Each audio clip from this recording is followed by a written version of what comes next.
All right, so Oklahoma loses to LSU 37-17, and if this wasn't the entire season in a nutshell, then I don't know what you were watching, because we watched the offense give you a sign of hope, give you a sign of life. Then in the second half, they fall apart. You saw the defense play well, but then have breaks in coverages. You saw injuries. I mean, you saw hope in life from the quarterback, and then you kind of wondered about what was going on with the play calling. We're going to discuss all of it today, because Oklahoma's still got one game left, and it's going to be a bowl game, right? I mean, at least you have something to look forward to. But Oklahoma is 6-6, 6-6 once again at the end of the season, and there's a chance Brent Venables going to have 2 losing seasons in 3 years. It's not going to be pretty, guys. We got to talk about it. Join the discussion. Jump in the comments below. Give me your thoughts on the Oklahoma's loss to LSU. If you're new to the channel, make sure you hit that like, hit the subscribe button. Now that we're heading into peak off-season content, it's going to be transfer portal recruiting news, so you don't want to miss any of it. Stay plugged in right here. But coming off the heels of an Alabama win, where you quite frankly made it look like Alabama didn't belong on the same field, beating them 24-3, there was potentially a lot of hope coming in here that you're going to beat LSU, like, because you handled Alabama, an Alabama team that beat a Georgia team. They beat, or well, no, they lost to Tennessee 24-7, but they beat a Missouri team 34-0. They beat LSU, right? So you felt confidence coming into this game, thinking, okay, we found something. And when Oklahoma finds something this season that they can hang their hat on, the football gods just have to tell the Oklahoma Sooners, no, not so fast. And I think where you got to start off is, man, you hate to see it, but injuries just, it's been the story of this year. I mean, you're without your top 5 wide receivers almost the entire season. When they do get back in, they're not in there long because they get hurt again. And then it's been the same thing. Like, you lose Javonte Barnes for a good chunk of the end of the season. Xavier Robinson goes out there and then goes into the tent. They're, evaluating, I think it was like the hip area on the left side of his body. And I mean, the offense just felt deflated after Xavier Robinson left. Like, there was no game plan. There was no backup plan for if, hey, Xavier Robinson goes down, because shoot, we're running him into a brick wall 20 times a game. What do we do? Like, it didn't seem like there was a backup plan for that. So you lose Xavier Robinson, and I think Zion Kearney got hurt at the end of the game. But this has been the story of Oklahoma football this season. Injuries have plagued this team, and I think a lot of people have questions about the medical staff, the recovery staff.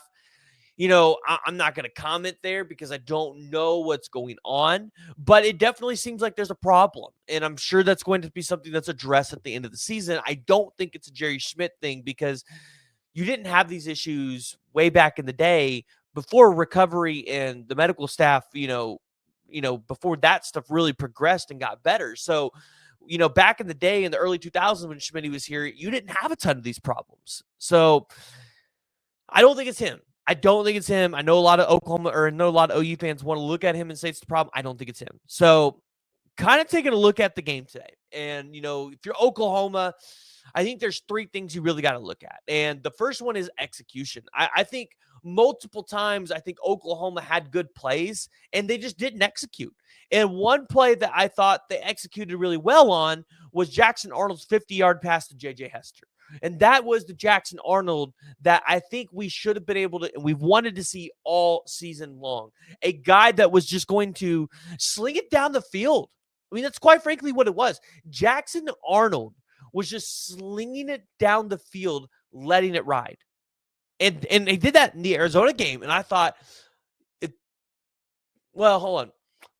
If you guys saw what Garrett Nussmeier did today, that's what Jackson Arnold can be. That's what Jackson Arnold can do. But for some reason, Jackson Arnold has it in his head because you had a shit offensive coordinator in Seth Luttrell who broke this kid. I mean, Let's just call it what it is. Seth Luttrell did not develop Jackson Arnold at all. There is a huge regression from last season with Jeff Lebby to Seth Luttrell this year. And then all year long, you felt like Jackson Arnold was playing to avoid the mistake. He was playing to avoid the mistake. And when you do that, you're not playing to your full capabilities. Jackson Arnold is one of those guys where he's probably going to have 10 interceptions a year playing the style of ball that he does. But he's also a guy that can probably have 25, 30 touchdowns a year because he's going to be slinging it down the field. He's just going to let it ride. And so you've got to take the bad with a lot of the good that he's going to be able to give you. And I don't feel like we got a chance to see that. And this comes to my next point about Arnold. I don't feel like he's gotten a fair shake at it this year, which Eric Bailey over at the Tulsa World asked Jackson Arnold a great question. And we're going to dive into this later this week. But he asked Jackson Arnold if he sees himself staying at the Sooners. And, Jackson Arnold kind of just starts to talk about it in a way that's like, well, we're just going to see who the next offensive coordinator is, and we're going to take it from there. Like, that's really what it sounded like. And for Arnold, like, I like that answer because I think if you get a guy like Ben Arbuckle, I think he could really unlock the potential of Jackson Arnold in this offense. But, yeah, I mean, I feel like it's been wasted this year. And the staff broke him. Now, my second point of execution on why Oklahoma, well, we don't have to talk about execution. My second point is this secondary for Oklahoma is just terrible.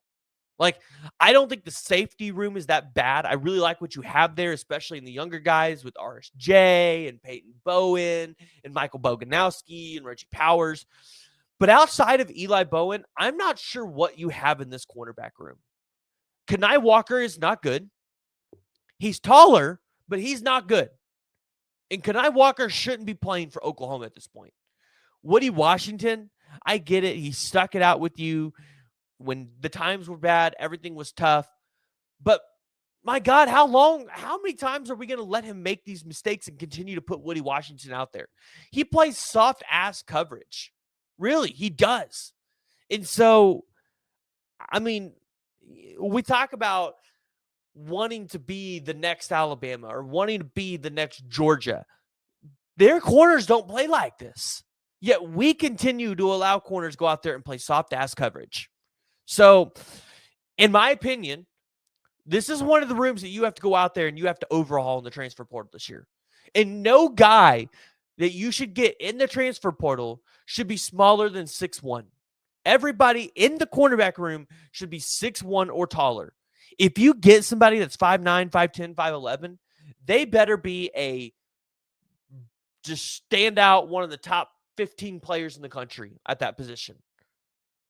And Eli Bowen is going to be really good at that position at his size, but you can't have a bunch of 5'9", 5'10" corners running out there. You're going to have to get some size out there, and the guys that have size have to be able to play well. You can't have a bunch of Kenai Walkers out there. So the secondary is, I mean, that was a perfect indication of the defense this year.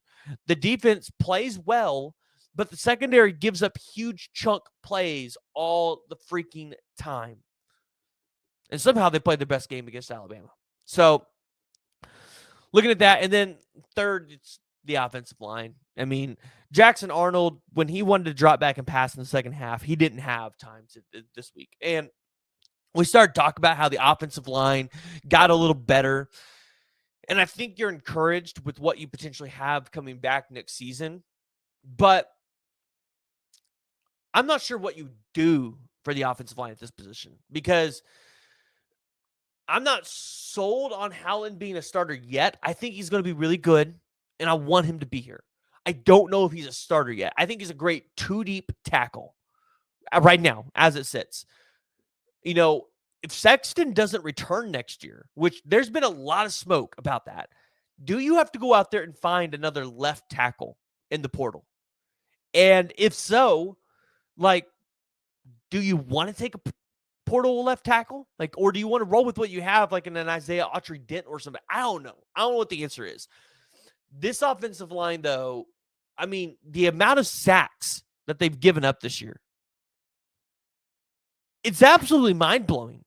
And It's gotten better. It really has. Because at the end of the Ole Miss game, I really thought Oklahoma's going to give up 60-plus sacks. They're going to end the regular season only allowing 46 sacks. Jackson Arnold's been sacked 34 times. Bless that man's poor little heart. But they've only allowed 46 sacks. So I thought they were on pace to get 60. Alabama last year, I think, allowed 44. So, and you saw Alabama's turnaround on offensive line this year. I think if you have all-world offensive linemen in the portal this year, you go out there and get them. And that's not like a Lance Hurd. I'm talking about like a Parker Brailsford or a Caden Proctor, right? If you have those type of players into the portal again, you go out there and you pay whatever amount of dollar figure to get them in here. Because the offensive line needs that help. And you're going to have some turnover in this offensive line. It's going to happen. You're going to have some turnover in that room. I don't see how you don't. So, taking a look at it today, I mean, Oklahoma shot themselves in the foot. There's just no other way to put it. They shot themselves in the foot. They really didn't give themselves an opportunity to win after they allowed LSU to have a 100-yard kickoff return, and LSU goes up 24-17. Like, the game's tied at 17-17 or 17-14, and you feel good about Oklahoma's chances at that point. Like, you're thinking, okay, if we go into halftime only down 17-14, or we tie this game 17-17, Oklahoma's got a real shot. But after that 100-yard touchdown return, it honestly felt like Oklahoma's going to lose this game. From there on out, that's what it felt like. Because it didn't feel like Oklahoma was going to be able to win a shootout with LSU. And then you started to see players dropping on the injuries, and you're just like, what's Oklahoma going to do? So I thought, Oklahoma didn't turn the ball over. I don't think they turned the ball over at all. So, I mean, that's decent, I guess. That's good news. Well, no, they did throw a turnover. Bauer Sharp. Yep. I'm trying to erase that memory in my head. I don't know what that play call was. Where you're going to have Bauer, and then Bauer Sharp, instead of taking the sack, throws it up in the air. Like that, those were the dumbass mistakes that we got on the Arnold for making. And don't get me wrong, people ripped Bauer Sharp for it. But, I mean, it's just one thing after another with this team. Literally one thing after another. So, yeah, I mean, Oklahoma matches LSU. 18 first downs for LSU, 17 for Oklahoma. 277 total yards for Oklahoma, 395 for LSU. I mean, yeah, 29 minutes possession for Oklahoma, 30 minutes for LSU. Like, you should have gave yourself a better chance to win this game. You lose it by 20. You're going into the offseason now, going for a bowl game. Hopefully you have an offensive coordinator hired in the next couple days. Then you got to look at the portal. I don't think there's any, guys, I know it's dull. I don't know what else to say at this point. I'm at a loss for words. Like, there's nothing good to talk about. It feels like every week we get on here, we talk about the same things over and over again. So, join the discussion. Jump in the comments below. Give me your guys' thoughts. We're going to talk about Jackson Arnold's future later this week. We're going to talk about the offensive coordinator hire, assuming that there is one later this week. We're going to talk about portal stuff. There's going to be a lot of portal entries starting over the next couple days. There's going to be guys that are shocking, guys that probably shouldn't be shocking, but you're going to see a lot of portal entries because the staff has to process guys. They have to. So don't be shocked with how many you see. Let's just be shocked to who enters. All right. Jump in the comments below. Join the discussion. If you're new, make sure you hit that like and you hit that subscribe button.